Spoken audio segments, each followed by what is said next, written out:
noite. Boa noite. A sexta-feira foi de contar o prejuízo causado pelo temporal que atingiu a região metropolitana de Belo Horizonte. Ruas alagadas, famílias desalojadas e a primeira vítima desse período de chuva da capital. Um dos pontos mais atingidos foi a região leste da capital mineira. Uma árvore de grande porte caiu e provocou a queda de 2 postes de iluminação.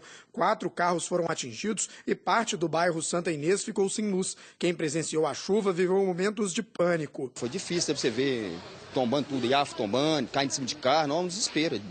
Imagina você no meio de uma praça livre ali, embaixo de uma lona, você fica desesperado. A gente ficou quase doido, todo mundo estava lá, ficou apavorado na hora, né? De acordo com a Defesa Civil, a forte chuva causou 100 pontos de alagamento e 70 quedas de árvores em Belo Horizonte. Pelo menos uma pessoa morreu. O homem estava em um carro que caiu neste córrego, no bairro Castelo, região da Pampulha. 2 pessoas que estavam no veículo foram resgatadas com vida. Estava chovendo muito no horário e muita chuva e tal, e a má visibilidade ocasionou aí a fatalidade. Em Betim, na região metropolitana, buscas são feitas na tentativa de localizar um jovem de 23 anos que desapareceu após cair neste rio. O outro ocupante do veículo conseguiu se salvar. O temporal deixou várias ruas alagadas. Alguns veículos insistiram em passar mesmo com a água encobrindo o pneu. A Avenida Silviano Brandão ficou inundada. Esta mulher teve o carro arrastado pela enxurrada e só conseguiu escapar com a ajuda de pessoas que passavam pela via. Eles nos tirou de dentro do carro, nos conduziu pela calçada aqui das árvores. Segundo os bombeiros, nos casos de fortes chuvas, a orientação é parar o carro. A primeira dica é, se você está em seu veículo, não enfrente a água da chuva. Por quê? Porque a água da chuva pode estar escondendo um bueiro, uma cratera, e com essa quantidade de água, você não vai observar. No bairro Horto, moradores desta vila foram surpreendidos com a inundação que tomou conta dos barracões. Policiais militares ajudaram no resgate. A água chegou a quase 1,5 metros de altura. Meu colchão, cama, roupa, debaixo d'água. O prefeito de Belo Horizonte, Márcio Lacerda, afirmou hoje à tarde que somente em 10 anos e com investimentos de R$2,5 bilhões de reais, os problemas causados pela chuva na capital serão sanados. O prefeito Márcio Lacerda visitou o córrego Sarandi, no bairro Castelo, na região da Pampulha, local em que uma pessoa morreu depois de ter o carro arrastado pela tempestade dessa quinta-feira. De acordo com Lacerda, o problema das enchentes na capital mineira só pode ser resolvido em 10 anos com a realização de obras. São 80 pontos de alagamento, são obras muito caras. Vocês me viram falando aqui em quase R$2,5 bilhões de obras feitas neste governo, iniciadas e que vão ser iniciadas. Então, se tivéssemos todos os recursos na mão hoje para iniciar projetos, poderíamos falar em 3 a 5 anos. Como não temos, eu estou falando de 5 a 10 anos. Técnicos da Defesa Civil de Belo Horizonte também participaram da visita e culparam a grande quantidade de chuva em tão pouco tempo. Realmente foi um fenômeno atípico. 32 milímetros de chuva em 10 minutos é muita água para qualquer sistema de drenagem de qualquer cidade, e isso realmente provoca desastre naqueles pontos que já são mais vulneráveis. Susto na Avenida Tereza Cristina, em Belo Horizonte. As imagens gravadas por moradores mostram o carro sendo arrastado na avenida que fica perto do anel rodoviário. A avenida se transformou em um rio. As casas ficaram alagadas. E transtornos também na região central de Belo Horizonte. A chuva forte provocou alagamentos nas vias. Pessoas tiveram que se abrigar nos pontos de ônibus. Sacos de lixo foram arrastados e obstruíram os bueiros que transbordaram. Pessoas tiveram dificuldades para andar nas ruas e um carro estragou e ficou no meio da avenida. Um verdadeiro caos no centro de Belo Horizonte. E ainda hoje no jornal Band Minas, os transtornos causados pela chuva em Nova Lima. A cidade foi atingida por uma tromba d'água.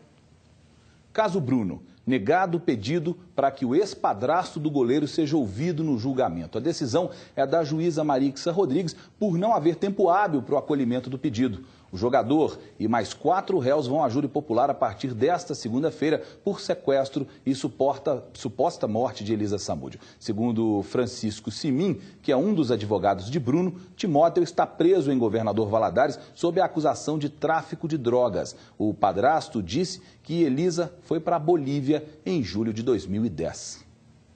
Negado também pela Justiça o pedido para que o primo do goleiro Bruno, Jorge Luiz Rosa, seja ouvido no julgamento através de videoconferência.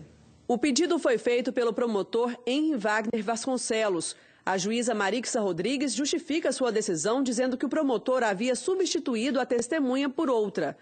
Ela baseou-se também na informação de que Jorge não queria colaborar no processo, como na época. Durante a fase de inquérito, o primo de Bruno, Sérgio Rosa Salles, em seu depoimento, disse que o corpo de Elisa tinha sido dado para cachorros. Vamos ouvi-lo.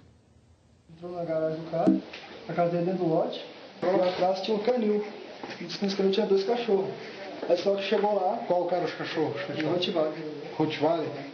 Quem estava te contando isso? O Jorge. Quando chegou na casa, disse que o cara meio careca, mais velho, barbudo, chegou e falou para assim, aqui é polícia, pode ficar tranquilo. Ele falou com o cara, ô moço, eu não quero apanhar mais não.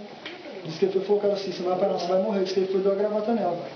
Aí quando ela caiu, disse que o macarrão pegou e chutou ela. O Bruno falou que viu, que... Não, ele não falou que viu. Ele só falou que estava arrependido. Ele falou que estava arrependido? Uhum. E o Jorge falou o quê? Só falou assim que o cara falou que ia dar pro cachorro, só que eles não queriam ver. Vamos agora ao Fórum de Contagem, onde está montada a nossa unidade móvel de jornalismo. E é de lá que vamos acompanhar todo o julgamento. Boa noite, Eloy.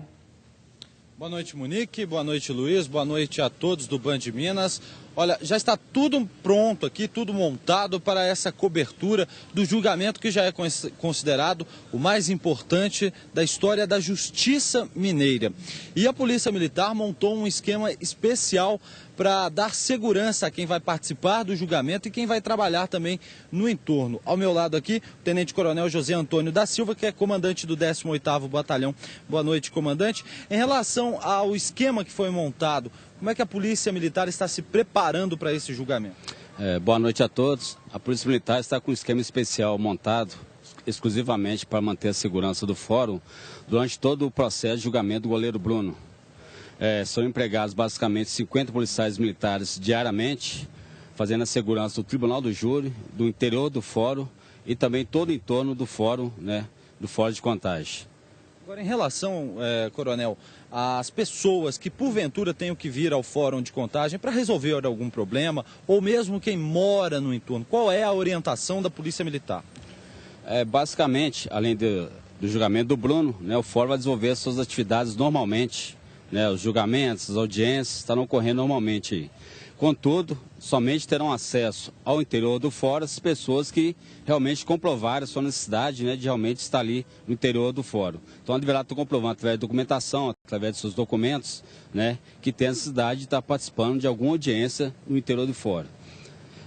Com relação ao Tribunal do Júri, somente aquelas pessoas que estão credenciadas através da administração do fórum que vão ter acesso ao Tribunal do Júri, bem como também parte da imprensa. Certo, obrigado, coronel. Bom trabalho para o senhor a partir de semana que vem.